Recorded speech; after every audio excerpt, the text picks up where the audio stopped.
Hey traders, this is Mike Sir here. Welcome back to my channel. Many of you may have checked out my Instagram page and seen the travel photos that I take wherever I am in the world. You see, I decided to make trading my profession and my business over 20 plus years ago for three main reasons. Number one is the unlimited financial potential. Number two is to be my own boss. And number three is to be able to make a living while traveling. Now with the pandemic improving and vaccine rolling out, it's time to consider traveling again. So in today's video, I'm going to share with you some tips on how I travel and trade at the same time. And please stick till the end of the video where I show you some of the best places that I've been to when traveling and trading. Let's get started. Before you decide to take the leap to trade full-time and travel, ask yourself the following questions. Do you have at least 6 months of income saved up to live off of? This way you have some savings while you're transitioning to trading. Do you have a passive income stream or a side gig business bring you steady income? This way you're not stressed about having to make an income while focusing on trading. Will you be traveling to a low cost of living city that allows you to keep your expenses low? Try to select a city that has a low cost of living so you can keep your monthly expenses low. Do you have any consistency in terms of your trading?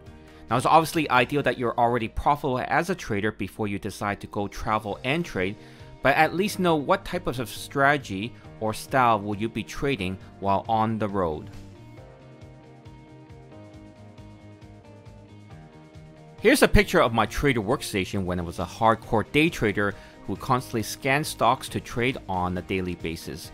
You can see it can be quite difficult to transport your entire trader workstation, but some of the things that I did was buy a large monitor wherever I was and then sell it before I moved to a new city. Another option that I did was use the TV that was inside my hotel room or the place that I was staying at. Nowadays I don't trade too actively, so I just use a portable LCD monitor along with a laptop, which you can see from the picture of my trader workstation. Now the great thing about having a trading business is all you really need is a laptop, reliable internet, and capital, and you can be anywhere in the world.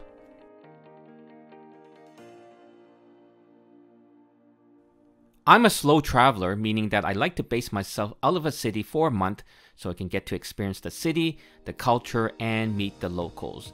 Now this also allows me to have some stability and not always be trying to go from place to place and hunt for reliable internet. Now when I do go to more remote places, then I usually base myself in a city and then take a short flight or a train ride on the weekends. Now normally I would trade from my hotel room or the Airbnb to save on expenses. But in bigger cities like Hong Kong or New York, space is usually at a premium, so the rooms are much smaller. Now sometimes what I try to do is to trade out of coffee shops, but then reliable internet is often an issue. So in the past few years before the pandemic hit, I was trading out of a co-working space such as WeWork, where we would share office space with others. WeWork, for those who don't know, is the largest office sharing provider with offices all around the world. And I remember when I was traveling in New York, I worked out of their first ever location in 2010. And it was so good because, I could just walk to the office every day and avoid all the jam-packed mornings. In fact, over the past few years, I worked out more than 30 WeWork locations from all around the world. And some of my favorite locations were the Jongro Tower in Seoul, South Korea.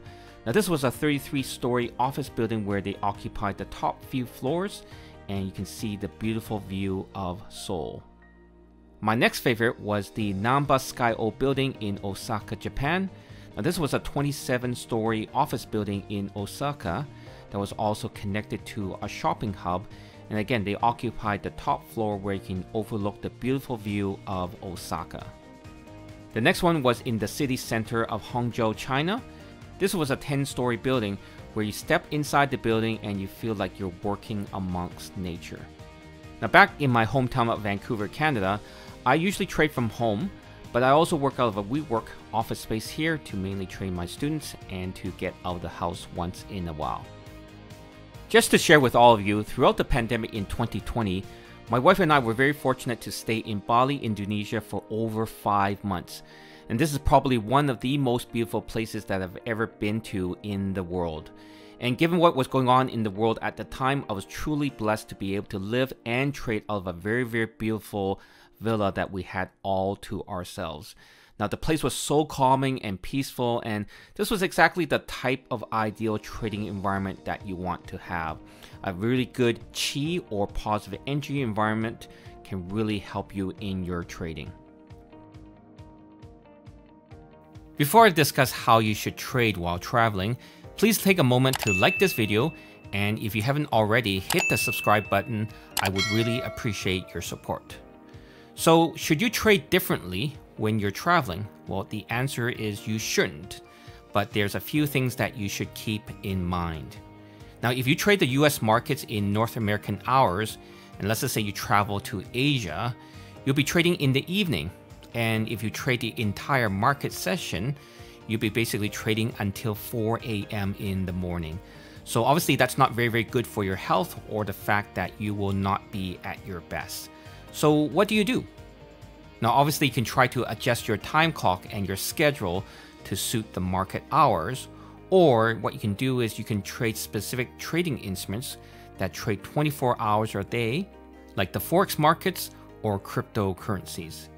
Now another option is to only swing trade, so you don't necessarily need to be in front of the computer all the time. So for myself, I like to set all my pending orders, like my entry price, my stop loss price, and my exit target price, and then I just need to monitor it a few times a day. I've been very fortunate to have chosen a profession where I'm passionate about and allows me to travel all around the world. If you like this type of travel and trade content, please comment below and I'll make more videos like this in the future. Also, let me know where you live, and when I do have an opportunity to come to your home country, I'll be sure to ring you up, and I hope to meet all of you in person one day. Thanks for watching. If you like this video and want to watch more other videos, please click on the left for more videos and click on the right for the Trader playlist. I'll see you in the next video.